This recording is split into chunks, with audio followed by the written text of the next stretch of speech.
দেখো বন্ধুরা, পাবদা মাছ রান্না করব।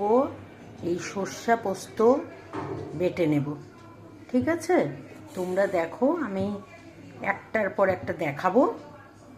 এটা মশলা, পাবদা মাছ মশলা, পোস্ত 1 চামচ, 2 চামচ সর্ষা, এখন হলুদ দিয়ে দিলাম, এবার লবণ দেব, একটু কাঁচা তেল দিয়ে মেখে রাখবো।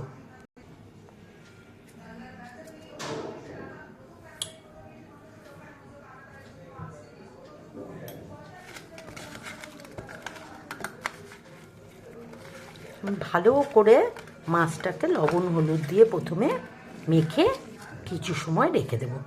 একটু কাঁচা তেল দিয়েছি, একটু লবণ আর একটু হলুদ, ঠিক আছে? তোমরাও এরকম করে বানাবে, দেখবে খুব স্বাদ লাগবে। তারপর এর মধ্যে 2 চামচ সর্ষে বাটা, 1 চামচ পোস্ত আর 2টো কাঁচা লঙ্কা। এখানে 2 চামচ সর্ষে, 1 চামচ পোস্ত আর 2টো কাঁচা লঙ্কা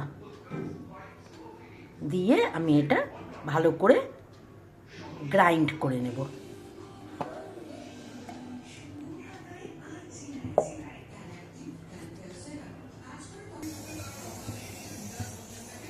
দেখো, এইবার আমি কড়াইতে তেল দিয়ে দিয়েছি, ঠিক আছে?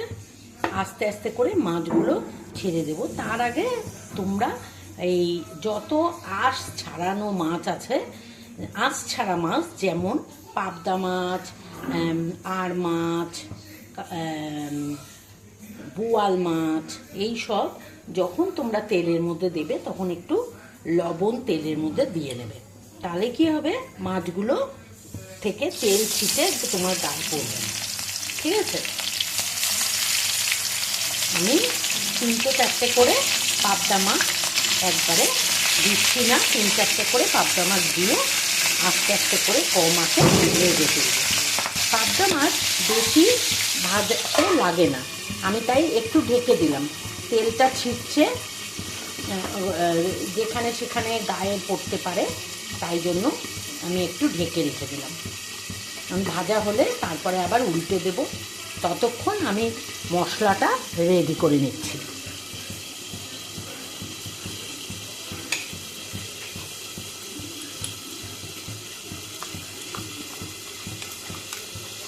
এর মধ্যে আছে 2 চামচ সর্ষে বাটা, 1 চামচ পোস্ত আর আধা ইঞ্চি আদা আর আধা টমেটো আর 2টো কাঁচা লঙ্কা, এই দিয়ে আমি পেস্টটা করেছি। এটা দেখো, একটুকু দানা দানা নেই। দানা দানা থাকলে মাছের টেস্ট আসবে না, ঠিক আছে? এই জন্য তোমরা দেখবে গ্রাইন্ডারেই করো কি শিলনোড়াতেই করো, যেন পেস্টটা ঠিক করে হয়। বাটাটা ভালো না হলে, কোনো মশলাই বাটা ভালো না হলে রান্না ভালো হয় না। রান্নাটা তো একটা আর্ট।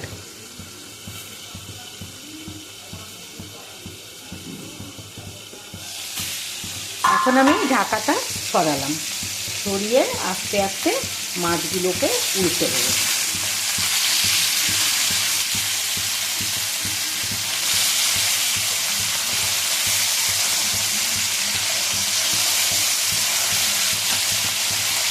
আমি আবার নানান রকমভাবে মাছের আইটেম বানাই। আজকে যেটা দেখছি এটা পাবদা মাছের। তারপর তোমাদের এটা ভালো লাগলে তোমরা আমাকে জানাবে যে তোমাদের কীরকম লাগলো। সবসময় তো সবার তো হাতের তো 5টা আঙ্গুল সমান হয় না, সেরকম মানুষের টেস্টও মুখের সমান হয় না। তো আমি এটা রান্না করে দিচ্ছি, তোমাদের কীরকম লাগছে সেটা আমার জানতে লাগবে। তো তোমরা আমাকে জানিও তোমাদের কীরকম লাগলো। তারপর আমি তোমাদের আরও নানান রকম ভ্যারাইটি মাছের রান্না করে দেখাবো। এপার বাংলা ওপার বাংলা, পশ্চিমবঙ্গ পূর্ববঙ্গ সবখানেরই মাছের আইটেম, নানান রকম আইটেম আমি করে দেখাবো তোমাদের। তোমরা বলবে এরকম করে খেয়ে আমাকে জানাবে যে কীরকম লাগলো। আমি আধা টমেটো দিয়েছি, যেহেতু আমার ইউরিক অ্যাসিড আছে তাই জন্য। তোমরা যদি চাও তো টমেটোটা একটু বাড়াতে পারো। যে বাড়িতে লোকজন বেশি থাকে সেখানে টমেটো মশলা পরিমাণটা ধরো আমরা যেহেতু 4 জন, সেই জন্য আমি 2 চামচ সরষা বাটা দিলাম, 1 চামচ পোস্ত বাটা দিলাম। হ্যাঁ, সেরকম তোমরা তোমাদের বুঝবে করবে যে কতটুকু পোস্ত দিতে হবে, কতটুকু দিতে হবে, সরষা দিতে হবে। ওদিকে আমার ডালে সিটি পড়ছে, ডালটাও হয়ে গেছে। ডালটা নামিয়ে সম্বারা দিয়ে দেবো। আজকে মুসুরির ডাল বানাচ্ছি। একটা দেখো তোমরা, একটা ভাজা বানিয়েছি, একটা পটল আলু দিয়ে, পটল আলু পেঁয়াজ দিয়ে ভাজা। এটা খেতে খুব সুন্দর হয় ডালের সাথে। এখানে আমি মাছগুলো ভেজে তুলে রেখেছি। দেখো, তেল দিয়ে মেখে দেওয়ার জন্য একটাও মাছ ভেঙে যায়নি। সচরাচর মাছ তেলের মধ্যে দিলে দেখবে এইসব জাতীয় মাছ যেমন ট্যাংরা, পাবদা, এগুলো ভেঙে যাওয়ার চান্স থাকে। তাই জন্য তুমি যদি তেল মাখিয়ে দাও ভেঙে যাবে না।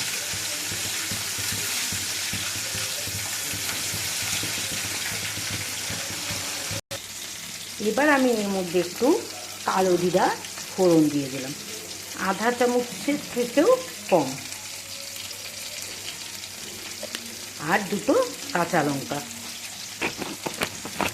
এবার আমি মশলাটা ঢেলে দিচ্ছি।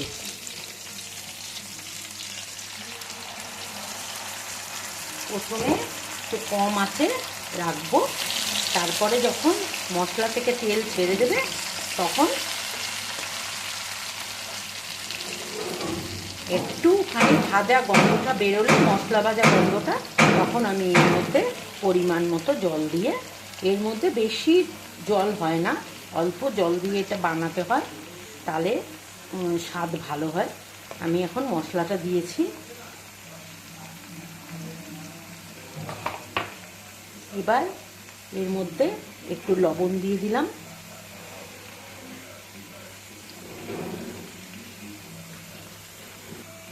এখন একটু হলুদ দেব,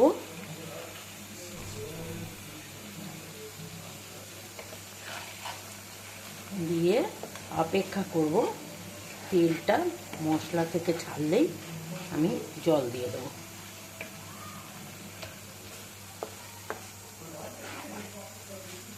এটা কিন্তু যেহেতু আদা, কাঁচা লঙ্কা, টমেটো সব পড়ে, এটা স্বাদটা খুবই ভালো হয়। তোমরা বানিয়ে দেখতে পারো, খুবই ভালো হয় এই মাছের রান্নাটা।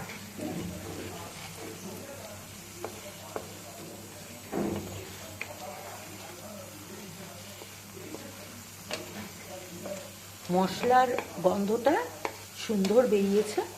তোমরা এখানে থাকলে তোমরা বুঝতে পারতে, যারা দেখছো, যে কতটা সুন্দর, নিজেরাও বানালে ঘরে বুঝতে পারবে যে কত সুন্দর একটা আদা, সর্ষা, পোস্ত, কাঁচা লঙ্কার একটা সুন্দর গন্ধ বেরোয় পাবদা মাছের এই রেসিপিটা।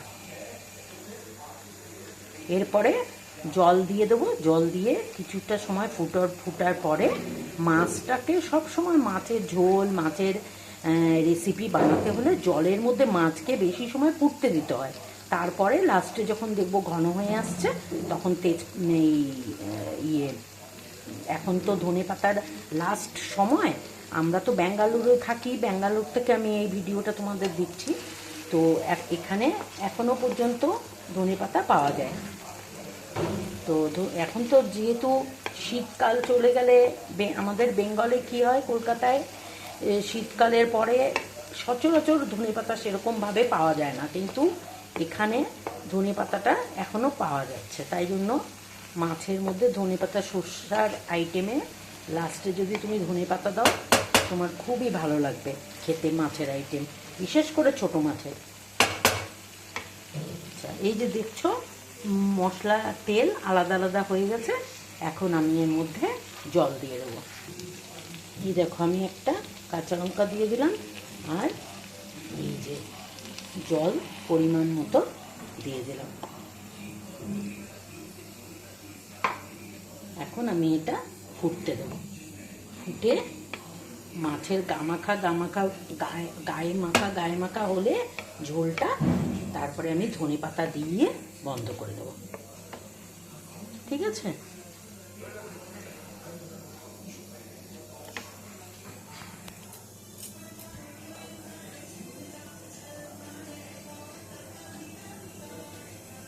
ফুটে উঠলে, এটা এখন ফুটতে দিয়েছি, ফুটে উঠলে আমি কিছুটা মাছ আগে দিয়েছিলাম, কিছুটা মাছ পরে দিচ্ছি। এই দেখো কিছুটা মাছ আমি পরে দিয়ে দিচ্ছি। দিয়ে মাছটা ফুটে উঠলেই আমি মাছের ঝোলটা যেমনি ফুটে উঠবে, গামাখা হবে, কিছুক্ষণ আমি ঢেকে রাখবো। তারপর গামাখা হলে আমি এটা দেখো ঢেকে দিলাম। একটুক্ষণ বাদে এসে আমি এটা দেখবো, দেখে ধনেপাতা দিয়ে নামিয়ে দেবো। টাটা। তোমাদের ভালো লাগলে তোমরা আমাকে জানিও, রেসিপিটা ভালো লাগলে জানিও, আর তোমরা বাড়িতে বানিয়ে সবাই খেও।